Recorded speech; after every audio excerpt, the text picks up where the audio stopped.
Let's head to the United Kingdom now, which is shivering in its boots. The pictures of snow-covered London are really beautiful, but behind the Christmas card images, the plummeting temperatures are hitting hard for people battling to pay their heating bills. There have also been at least one devastating accident. I'm joined now by Julia Chapman from London.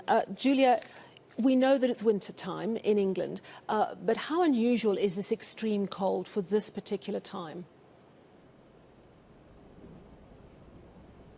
Well, weather forecasters are saying that this is not too unusual, although the amount of snowfall, at least here in London, was more than we would typically get at this time of year. But overnight, it was indeed the coldest night of the year, with a low of minus 15.7 degrees Celsius at the coldest point, which was Braemar in Scotland. But of course, Scotland is a bit more used to the snow than southern England has been in years gone by. And there has, accordingly, been pretty widespread disruption on transport networks around the country, which were ground to a halt yesterday. Particularly flights, we saw some 300 plus flights cancelled on Sunday, several dozens cancelled again today as the country grapples with snow. Some of the major airports here in London had to close their runways for several hours while they dealt with the snow to allow planes to take off and land once again. Trains have been running at major delays. There have been cancellations there as well. The London Underground network under pressure. And the roads, of course, as many people tried to make it home on Sunday night. The M25 motorway, which encircles London, was completely closed at one point after a lorry accident. We understand from roadside assistance organisations that there's been a 25% increase in call-outs over the past day. So really unprecedented kind of levels of disruption on all of the transport networks as the country gets to grips with this really severe drop in temperatures affecting the entire country. And then also the absolutely tragic story of the young children who fell through the ice in a lake. Tell us about that.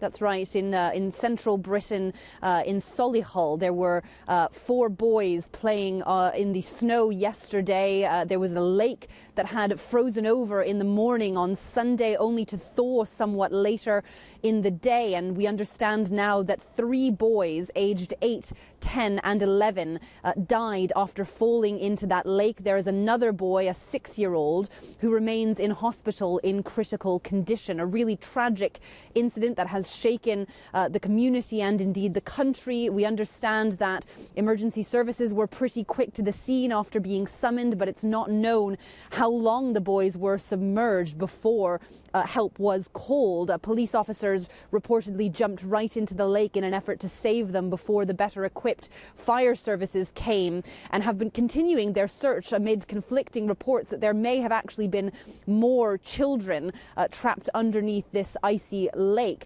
So a really tragic incident. Of course, all the hopes for the 6-year-old to pull through, but warnings, of course, from the authorities that people should be very careful around any kind of body of water which may not be fully frozen over despite the low temperatures. And talk to me about how people are coping generally. We know that heating bills were a real worry.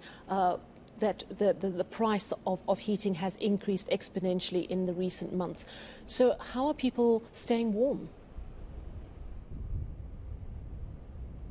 Undoubtedly, it is a huge pressure. The cost of energy, which has been rising over the past few months, largely in part due to the war in Ukraine. But this cold snap is going to make things even more difficult for households and businesses alike, because with these temperatures, it's impossible not to heat your home. Britain has some pretty poorly insulated older buildings, so this is a major issue for many people who have already been struggling this season with the prices going up. We've seen rampant food inflation, energy prices soaring, really making things difficult going into the festive season for families all around the country. And of course, we understand from the energy officials here in the UK that for the first time in years, 2 coal-fired plants had to be brought onto standby today, just in case there was any kind of excess pressure on the electricity grid. They did not have to be used in the end, but it's a reflection of of how difficult the situation is getting, how worried the authorities are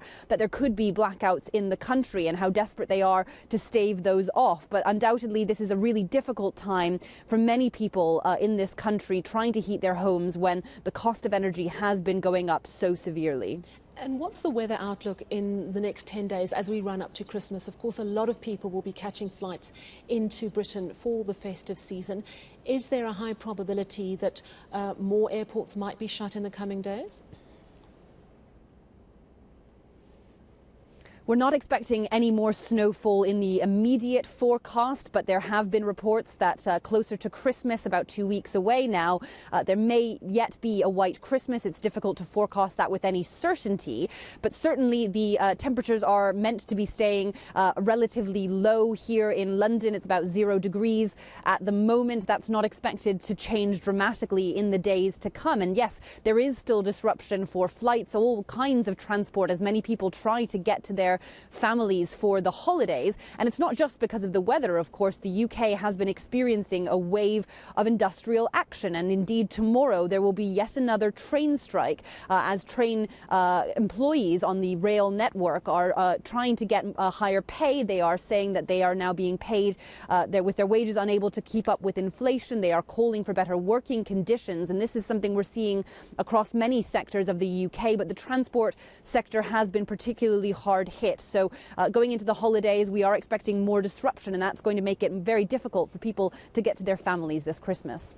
Thank you so much for chatting to us this evening. Do stay warm. It looks chilly. Julia Chapman coming to us from a frosty London.